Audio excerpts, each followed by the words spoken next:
지금부터 드리는 질문 하나를 꼭 기억해 주시기 바랍니다. 매일 밤 정확히 같은 시간에 피아노 소리가 들립니다. 그런데 그 소리가 나는 창고 안에는 피아노가 단 한 대도 없습니다. 직접 문을 열고 들어가 봐도 없습니다. 흔적조차 없습니다. 그런데 소리는 매일 밤 들립니다. 그 소리를 쫓던 사람은 어느 날 아무런 흔적도 없이 사라졌습니다. 경찰이 왔습니다. 수사가 시작되었습니다. 그리고 그들이 발견한 것은 상상을 훨씬 뛰어넘는 것이었습니다. 오늘 이 영상을 끝까지 함께 해주시기 바랍니다. 2019년 여름이었습니다. 전라북도 무주 깊은 산속에는 오래전 문을 닫은 낡은 초등학교 건물이 하나 남아 있었습니다. 한때 수십 명의 아이들이 뛰어놀던 그 건물은 오랜 세월 동안 아무도 찾지 않는 채 서서히 잊혀가고 있었습니다. 그러던 어느 해부터 그 건물에 다시 불이 켜지기 시작했습니다. 간판이 달렸고 사람들이 드나들었습니다. 간판에 새겨진 이름은 하늘숲치유원이었습니다. 하늘숲치유원은 마음의 상처를 예술로 치유한다는 철학을 내세운 곳이었습니다. 울창한 숲으로 둘러싸인 조용한 환경 속에서 그림을 그리고 음악을 들으며 내면의 상처를 회복시킨다는 개념으로 운영되었습니다.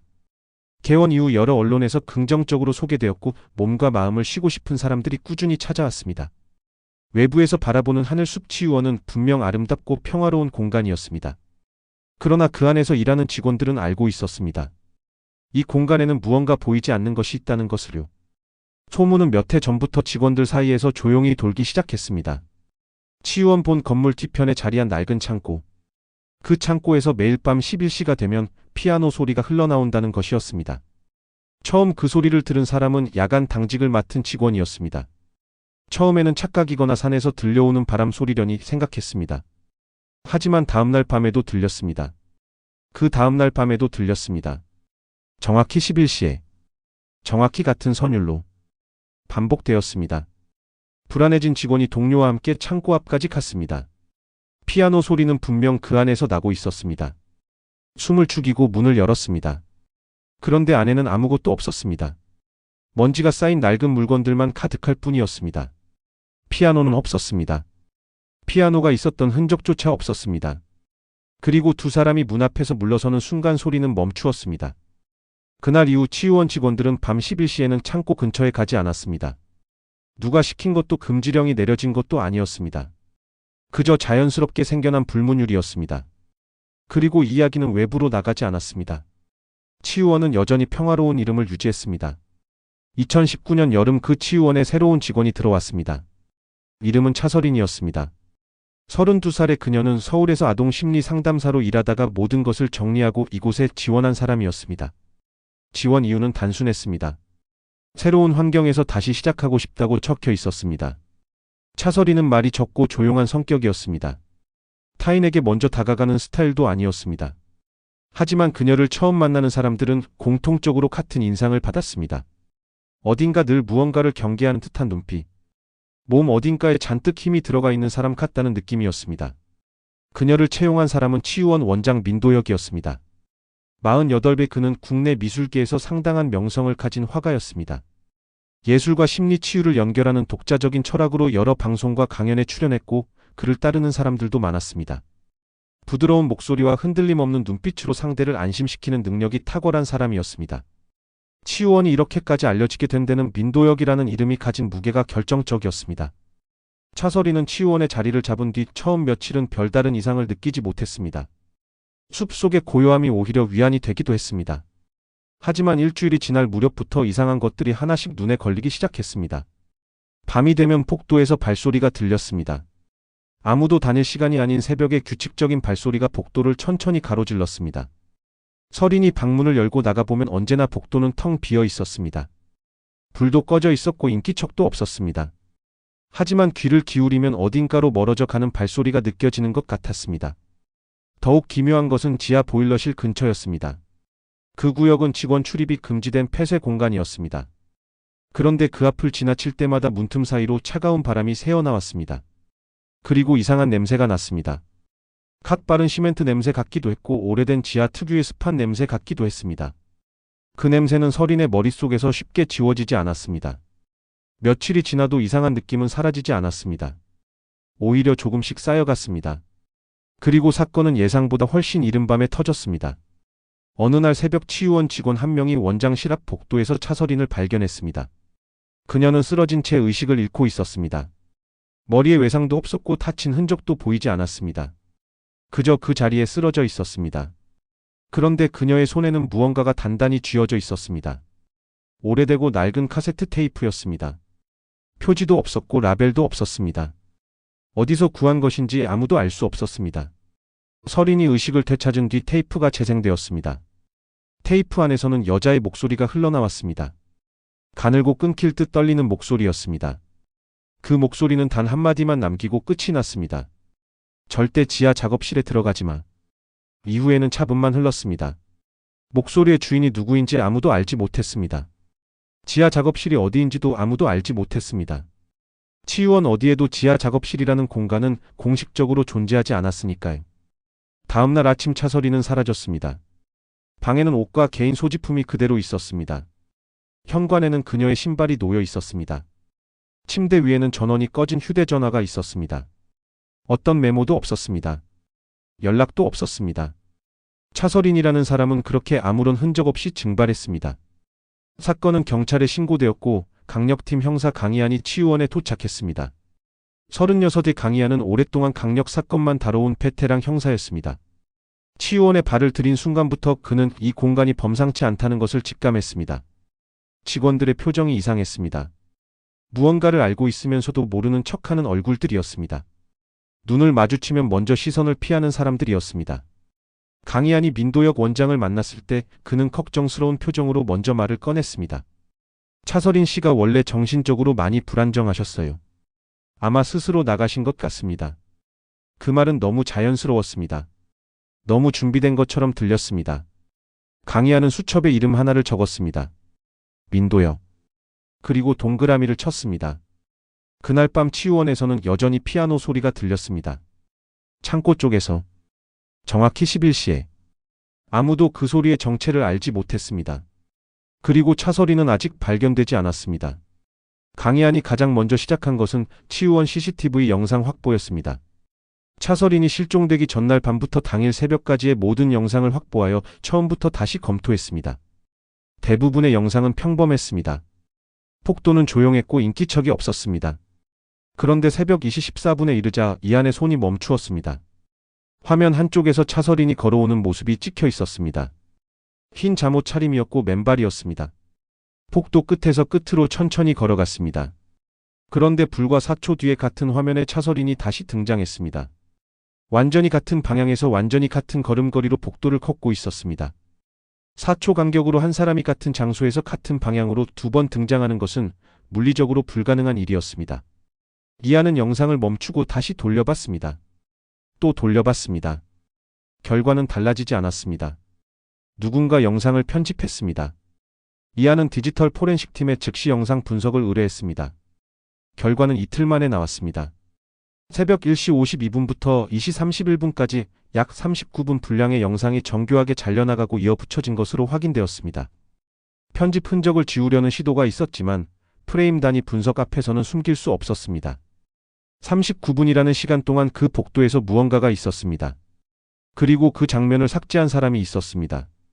영장을 받아 민도혁의 컴퓨터를 압수했습니다. 전문 영상 편집 프로그램의 사용 기록이 있었습니다. 차서린이 실종되기 전날 밤 자정부터 새벽 3시 사이에 집중적으로 사용된 흔적이었습니다. 프로그램 자체는 이미 삭제된 상태였습니다. 하지만 시스템 로그에는 지워지지 않은 흔적이 남아 있었습니다. 지우려 했지만 완전히 지워지지 않은 것이었습니다. 이안은 민도혁을 소환했습니다. 조사실 의자에 앉은 민도혁은 당황하거나 방어적인 기색이 전혀 없었습니다. 팔짱을 낀 채 앉아 조용히 이안의 눈을 바라보았습니다. 그리고 천천히 입을 열었습니다. 영상 편집 프로그램은 예전부터 작업용으로 사용하던 것입니다. 그날 밤 개인 작업을 했을 뿐입니다. 차서린 씨와는 아무 관련이 없습니다. 변호사가 옆에 앉아 있었습니다. 민도혁은 모든 질문에 막힘없이 답변했습니다. 흔들리지 않았습니다. 목소리 톤도 달라지지 않았습니다. 이안이 압박을 높일수록 그는 오히려 더 여유 있어 보였습니다. 조사실 문을 나서는 민도혁의 뒷모습을 바라보며 이안이 느낀 것은 분노가 아니었습니다. 서늘한 감각이었습니다. 저 사람은 두려워하지 않는다.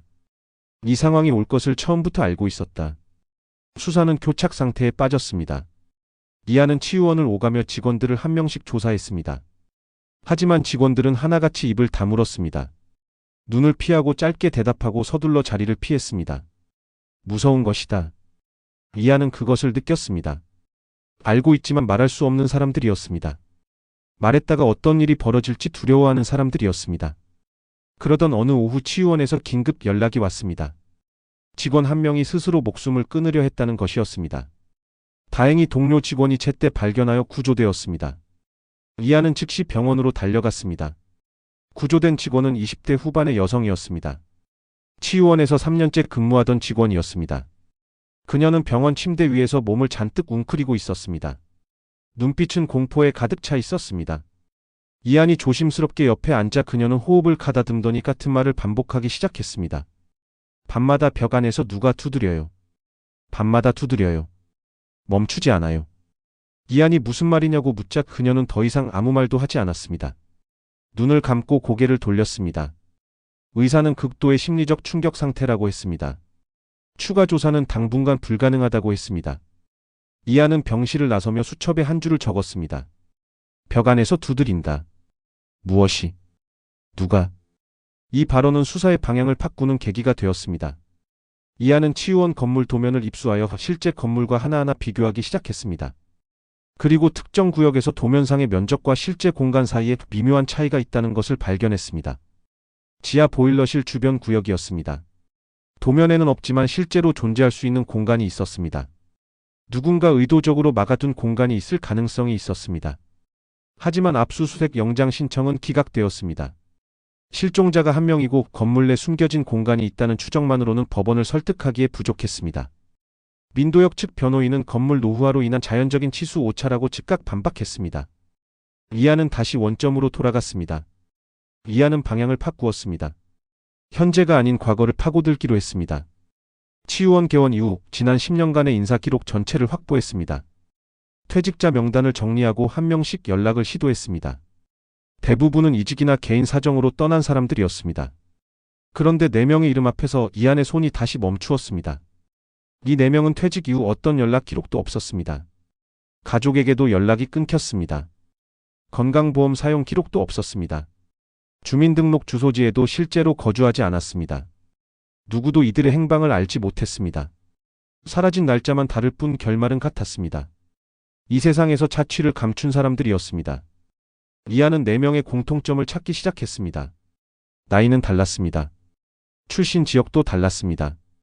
직책도 달랐습니다. 그런데 한 가지가 완전히 같았습니다.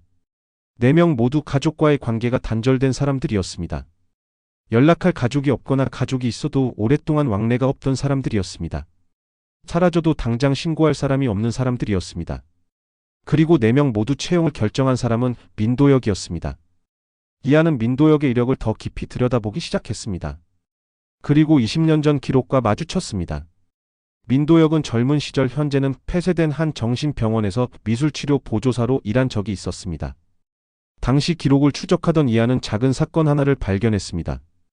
민도혁이 근무하던 시기에 그 병원에서 여성 환자 한 명이 의문의 상태로 발견되어 사망했다는 것이었습니다. 당시 경찰은 자해로 결론 내렸습니다. 민도혁은 참고인 조사만 받고 아무런 혐의 없이 넘어갔습니다. 사건은 조용히 종결되었습니다. 하지만 이제 이 모든 것을 나란히 놓고 보면 이야기가 달라졌습니다. 20년 전 의문사, 지난 10년 동안 사라진 여성 직원 4명, 그리고 최근 실종된 차설인. 이 모든 것의 중심에는 단 한 사람이 있었습니다. 이하는 그날 밤 늦게 다시 치유원으로 돌아갔습니다. 생각을 정리하기 위해서였습니다. 주차장에 차를 세우고 앉아 있는데 소리가 들렸습니다. 낮고 흐릿하지만 분명한 소리였습니다. 피아노 소리였습니다. 건물 뒤편 창고 쪽에서였습니다. 시계는 11시를 막 넘어 있었습니다. 이하는 차 문을 열고 내렸습니다. 창고를 향해 천천히 걸어갔습니다. 가까이 갈수록 소리는 더 선명해졌습니다. 창고 문 앞에 섰습니다. 그 순간 소리가 뚝 끊겼습니다. 이하는 문을 열었습니다. 안에는 아무것도 없었습니다. 먼지와 낡은 물건들만 있었습니다. 피아노의 흔적은 없었습니다. 그런데 이하는 이번엔 그냥 나가지 않았습니다. 손전등으로 바닥을 살폈습니다. 그리고 먼지 위에서 무언가를 발견했습니다. 최근에 찍힌 것으로 보이는 발자국이었습니다. 작은 발자국이 창고 안쪽 벽을 향해 나 있었습니다. 발자국이 끝나는 지점 벽 아래에는 아주 가느다란 틈이 있었습니다. 그 틈 사이로 차가운 공기가 올라오고 있었습니다. 이안의 심장이 뛰었습니다. 그는 수첩을 꺼냈습니다. 그리고 한 줄을 적었습니다. 창고 아래에 공간이 있다. 그리고 그 아래에 한 줄을 더 적었습니다. 차설이는 살아있을 수 있다. 돌파구는 예상치 못한 곳에서 왔습니다. 병원에 입원해 있던 치유원 직원이 이안에게 연락해 왔습니다. 직접 할 말이 있다고 했습니다. 이안이 병실에 들어서자 그녀는 창가 의자에 앉아 창밖을 바라보고 있었습니다. 이안이 맞은편에 조용히 앉았습니다. 잠시 침묵이 흘렀습니다. 그녀가 먼저 입을 열었습니다. 차설인 씨가 제게 뭔가를 맡겼습니다. 사라지기 사흘 전이었습니다. 이안은 몸을 앞으로 기울이지 않았습니다. 숨을 고르고 그녀의 다음 말을 기다렸습니다. 스케치북이에요. 제 개인 사물함에 넣어두라고 했습니다. 아무한테도 말하지 말라고 했습니다. 저는 너무 두려워서 신고를 못했습니다. 죄송합니다. 이안은 짧게 말했습니다. 지금 말해 주셔서 감사합니다. 스케치북은 직원의 사물함에서 바로 발견되었습니다. 낡고 투툼한 검정 표지의 노트였습니다. 안을 펼치자 차설인의 글씨로 빼곡하게 채워진 페이지들이 나왔습니다. 날짜별로 기록된 이상한 점들이 정리되어 있었습니다. 발소리, 냄새, 지하 보일러실 근처의 기류, 그리고 마지막 몇 페이지에는 치유원 건물 전체의 구조가 손으로 직접 그려져 있었습니다. 차설이는 혼자서 치유원 건물 전체를 조용히 측량하고 있었던 것입니다. 스케치북 안에는 공식 도면에는 없는 공간들이 표시되어 있었습니다. 그리고 지하 보일러실 아래 2개의 층이 존재할 가능성이 있다는 메모가 적혀 있었습니다. 상단에는 작업실이라고 적혀 있었습니다. 하단에는 물음표 하나가 있었습니다. 이안은 스케치북을 덮고 팀장에게 전화를 걸었습니다. 영장 재신청합니다. 이번에는 됩니다. 스케치북은 결정적이었습니다.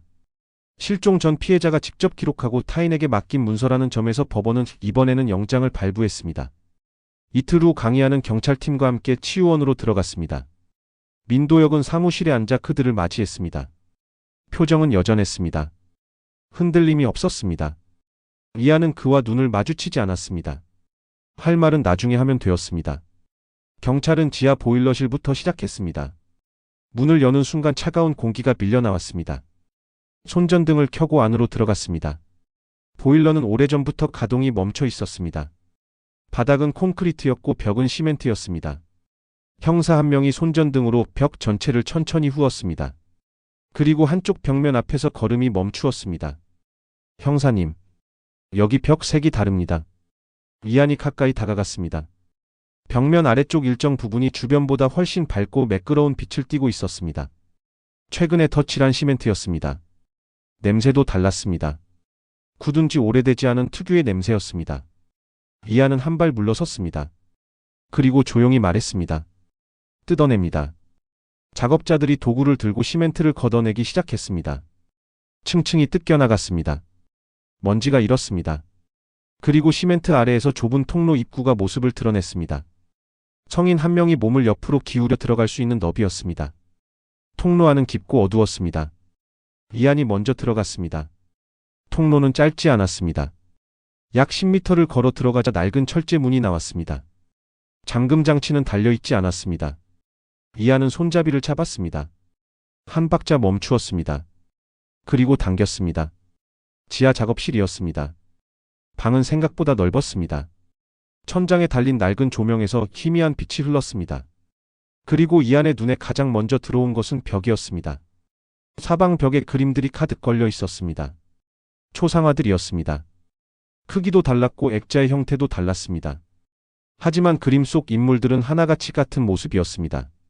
창백한 얼굴, 감긴 눈, 그리고 손목에 새겨진 같은 형태의 흉터. 수십 점이었습니다. 이안은 천천히 그림들 앞을 걸었습니다. 걸음을 옮길 때마다 다른 여자의 얼굴이 눈앞에 나타났습니다. 그리고 가장 안쪽 벽 중앙에 가장 최근에 그려진 것으로 보이는 그림이 하나 있었습니다. 그림 속 인물은 차설인이었습니다. 이안은 그 앞에 멈추었습니다. 아무 말도 하지 않았습니다. 한 손을 천천히 쥐었다가 폈습니다. 차설인의 얼굴은 다른 그림들과 같았습니다. 눈을 감고 있었습니다. 창백했습니다. 손목에 흉터가 있었습니다.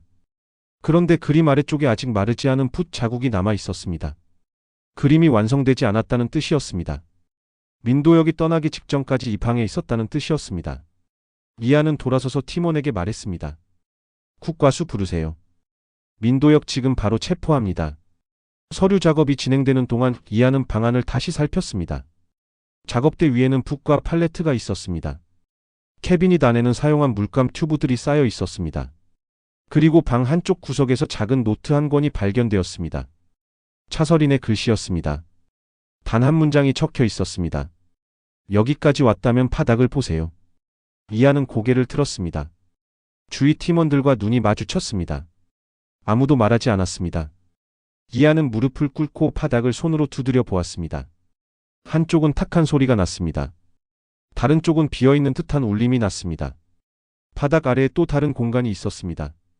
바닥 철거 작업이 즉시 시작되었습니다. 콘크리트를 뜯어내는데 2시간이 걸렸습니다. 먼지와 파편이 가득한 공기 속에서 작업자들이 쉬지 않고 움직였습니다. 그리고 바닥 중앙에서 금속 재질의 해치문이 모습을 드러냈습니다. 자물쇠를 절단했습니다. 차가운 공기가 쏟아져 올라왔습니다. 냉동 상태에 가까운 공기였습니다. 이한이 사다리를 타고 내려갔습니다. 약 3m를 내려가자 바닥에 발이 닿았습니다. 손전등을 켰습니다. 좁고 긴 냉동 보관실이었습니다. 벽 선반 위에는 물건들이 가지런히 놓여 있었습니다. 신발 한 켤레, 작은 머리핀, 직원증, 낡은 녹음 테이프, 그리고 이름이 적힌 봉투들이 따로 포장되어 있었습니다. 이하는 봉투 하나를 들어 이름을 확인했습니다. 10년 전 실종된 직원의 이름이었습니다. 옆 봉투를 확인했습니다. 또 다른 실종 직원의 이름이었습니다. 차례로 확인했습니다. 4개의 봉투에는 지난 10년 동안 사라진 4명의 이름이 각각 적혀 있었습니다. 그들의 유류품이 이곳에 전시품처럼 보관되어 있었습니다. 그 순간 치유원 전체의 전기가 꺼졌습니다. 냉동 보관실은 완전한 어둠에 잠겼습니다. 손전등만이 유일한 빛이었습니다. 이하는 움직이지 않았습니다. 그리고 어둠 속에서 소리가 들려왔습니다. 피아노 소리였습니다. 지상 어딘가에서 울려 내려오는 소리였습니다. 낮고 반복적이었습니다. 이한이 사다리를 올라 지상으로 나오는 동안에도 소리는 멈추지 않았습니다. 지상으로 올라오자 팀원이 급하게 달려왔습니다. 형사님, 민도혁이 없습니다. 이한은 잠시 눈을 감았다가 떴습니다. 출입구 전부 봉쇄하세요. 전국 수배 올립니다. 그날 밤 산속 저수지 인근에서 민도혁의 차량이 발견되었습니다. 운전석은 비어 있었습니다. 차 안에는 카세트 테이프 하나만 남겨져 있었습니다. 재생하자 민도혁의 목소리가 흘러나왔습니다. 낮고 차분한 목소리였습니다. 상처는 사라지지 않습니다. 저는 그것을 영원히 남겼을 뿐입니다. 이하는 테이프가 끝날 때까지 아무 말도 하지 않았습니다. 그리고 수첩을 꺼내 마지막으로 한 줄을 적었습니다. 아직 끝나지 않았다. 저수지는 잠수팀이 수색했습니다. 민도혁은 발견되지 않았습니다. 차서린도 발견되지 않았습니다. 하지만 이하는 알고 있었습니다. 차서린의 그림은 완성되지 않았습니다. 붓이 아직 젖어 있었습니다. 그 말은 차서린이 어딘가에 아직 살아있을 수도 있다는 뜻이었습니다. 일주일간의 수색이 계속되었습니다. 그 사이 이하는 민도혁이 20년 전 근무했던 패정신 병원의 위치를 추적했습니다. 건물은 아직 철거되지 않은 채 산 중턱에 남아 있었습니다. 수색팀이 출발했습니다. 연락이 온 것은 오후 늦게였습니다. 형사님, 찾았습니다. 지하 병동입니다. 이하는 차를 몰았습니다. 패정신 병원 지하 병동의 긴 복도를 걷는 동안 이한의 발소리만 울렸습니다. 그리고 복도 끝 한쪽 벽에 새 그림이 걸려 있었습니다. 물감이 채 마르지 않은 그림이었습니다. 눈을 감은 여자였습니다. 차서린이었습니다. 그림 아래에는 붉은 글씨가 적혀 있었습니다. 5번째 작품은 아직 완성되지 않았다. 이하는 그 자리에 멈추었습니다. 그리고 그림 아랫바닥을 천천히 내려다 보았습니다. 작은 녹음기 하나가 놓여 있었습니다. 팀원이 재생 버튼을 눌렀습니다. 잡음. 그리고 목소리가 흘러나왔습니다. 형사님, 저 아직 살아있어요. 차서린의 목소리였습니다. 가늘었지만 분명했습니다. 그리고 녹음은 거기서 끊겼습니다. 이하는 녹음기를 손안에 쥐었습니다. 차갑게 느껴졌습니다. 그는 천천히 고개를 들어 지하 병동의 어두운 복도를 바라보았습니다. 복도 끝은 어둠이었습니다. 어딘가에서 바람 소리가 들렸습니다. 아주 멀리서 오는 소리 같기도 했습니다. 아니면 아주 가까운 곳에서 오는 소리 같기도 했습니다. 이안은 손전등을 켜고 복도를 향해 걸어가기 시작했습니다. 차서리는 아직 살아 있었습니다.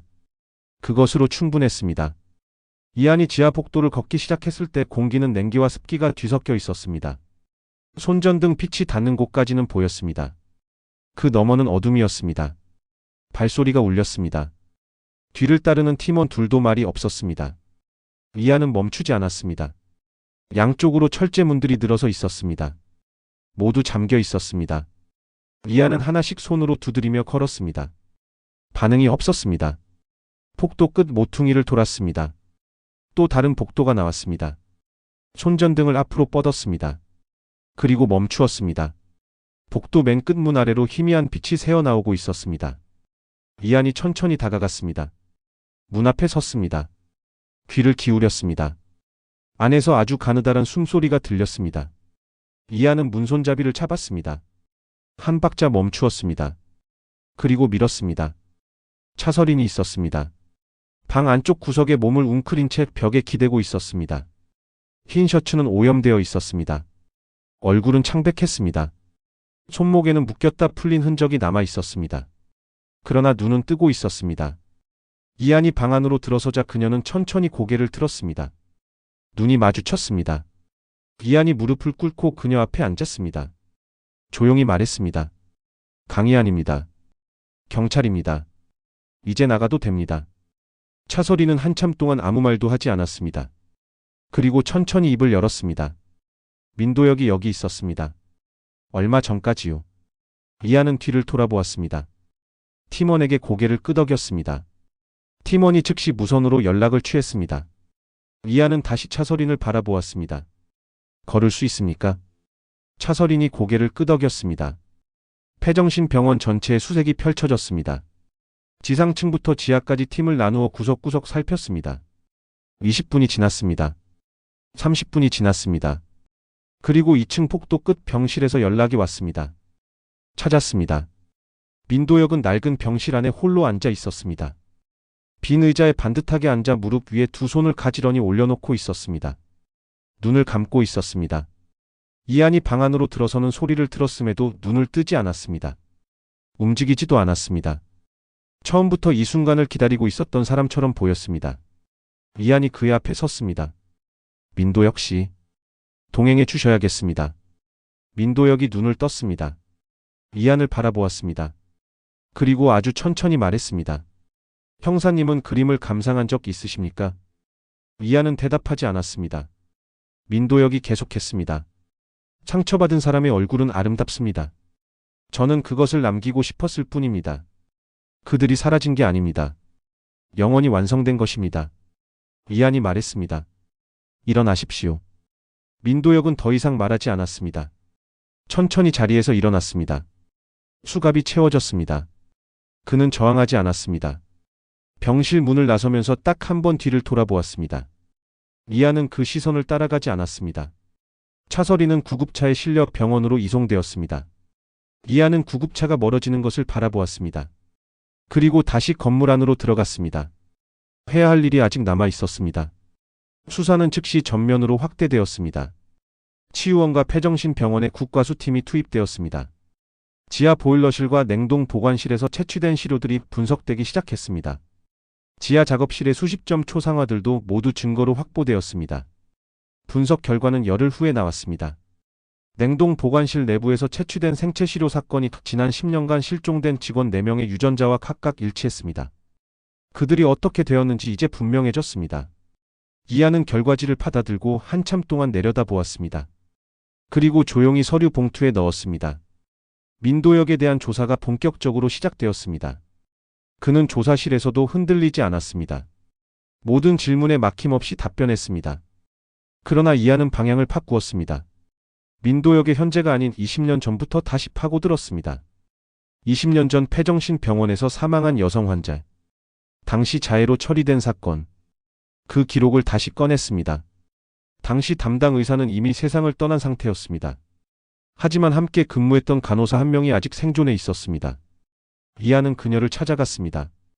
70대 노인이 된 그녀는 이안을 보자마자 오랫동안 말을 꺼내지 못했습니다. 테이블 위에 물컵만 두 손으로 감싸고 있었습니다. 그리고 천천히 말하기 시작했습니다. 저도 이상하다고 생각했습니다. 하지만 말할 수가 없었습니다. 그 당시 저도 무서웠습니다. 민도혁 씨는 그 환자를 미술치료라는 명목으로 자주 찾아갔습니다. 환자가 사망한 날 밤 그는 병원에 있었습니다. 하지만 기록에는 퇴근으로 남아 있었습니다. 이안이 물었습니다. 당시 왜 신고하지 않으셨습니까? 노인이 대답했습니다. 아무도 믿어주지 않을 거라고 생각했습니다. 이안은 더 이상 묻지 않았습니다. 그 진술은 20년 전 사건의 재수사 근거가 되었습니다. 민도혁에 대한 혐의는 하나가 아니었습니다. 수십 년에 걸친 범행이었고 치밀하게 설계된 것이었습니다. 그는 가족이 없는 사람들을 골랐습니다. 마음의 상처를 가진 사람들을 끌어들였습니다.